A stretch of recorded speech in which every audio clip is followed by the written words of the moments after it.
Hello, welcome to সুষমাস রান্নাঘর। সুষমার রান্নাঘরে আপনাদের সবাইকে স্বাগত।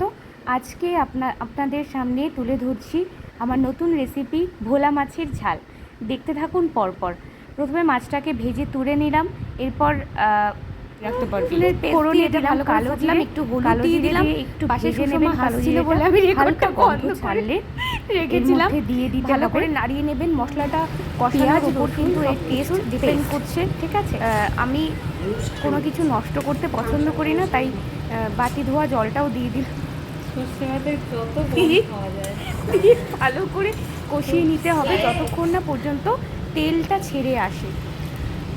যখন তেলটা এমনি উপরে ভাসতে থাকবে তখন বুঝবো যে আমার কষানোটা হয়ে গেছে, এবং তারপর ভাজা মাছগুলো এর মধ্যে দিয়ে দেবো।